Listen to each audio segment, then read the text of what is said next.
démocratie qui voudrait que ça soit une représentativité du peuple par le peuple, et que ce peuple-là est composé de jeunes, mais ces jeunes-là ne sont pas représentatifs de toutes les décisions qui sont prises au niveau de l'État du Sénégal.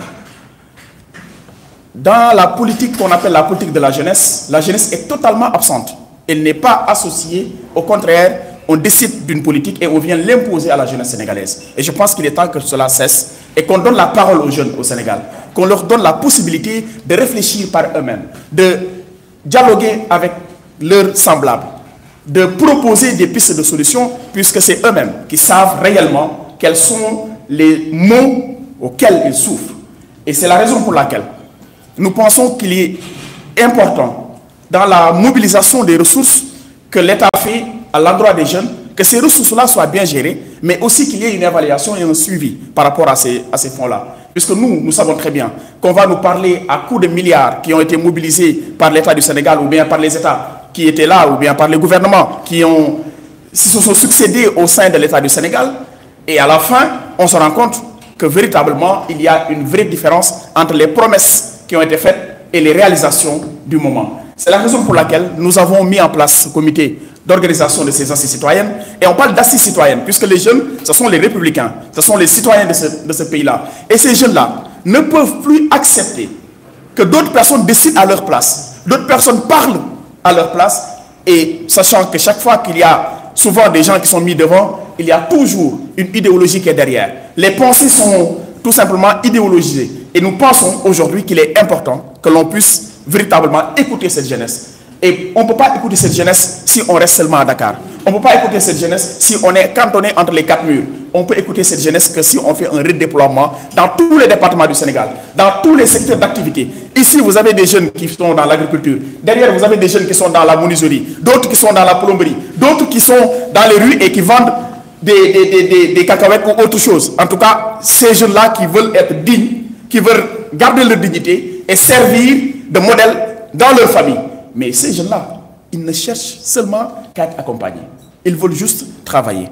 Donc nous pensons que si aujourd'hui nous sommes là, nous ne pouvons plus seulement être des jeunes qui dénoncent des choses, mais il faut qu'on propose des pistes de solutions. C'est la raison pour laquelle, lors de ces assises citoyennes de la jeunesse, il est demandé à tous les jeunes de venir participer, à tous les jeunes de venir réfléchir ensemble, à tous les jeunes de proposer des pistes de solutions pour qu'à la fin, que l'on sache que cette jeunesse sénégalaise, c'est une jeunesse consciente, c'est une jeunesse mûre, c'est une jeunesse porteur de développement et c'est une jeunesse qui prône l'investissement productif qui permettrait à ce que ce pays-là soit entre les mains de personnes qui savent comment diriger ce pays, mais surtout entre les mains des jeunes qui savent aussi quels sont les maux auxquels leurs semblables souffrent.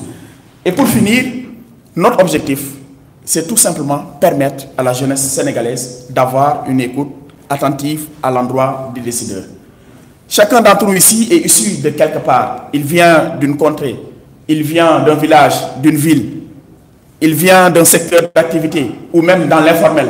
Et tous ces jeunes-là, ils ont une réflexion, ils ont une énergie, ils en veulent et ils veulent juste que l'on puisse les considérer dans ce qu'on fait dans ce pays. C'est la raison pour laquelle nous sommes là et nous appelons tous les jeunes du Sénégal à venir nous rejoindre pour qu'on puisse ensemble réfléchir sur nos propres problèmes, sur nos propres difficultés, sur nos propres écueils et que l'on puisse à la fin formaliser des solutions à proposer à nos gouvernants, mais aussi à ce que ces jeunes-là soient représentés dans les instances de décision. Je vous remercie.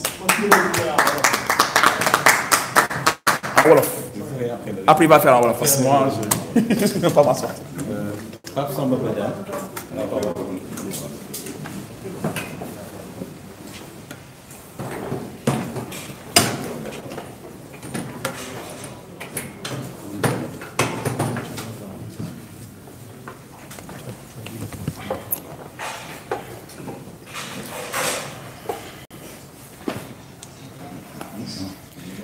Bonjour messieurs et mesdames, merci beaucoup.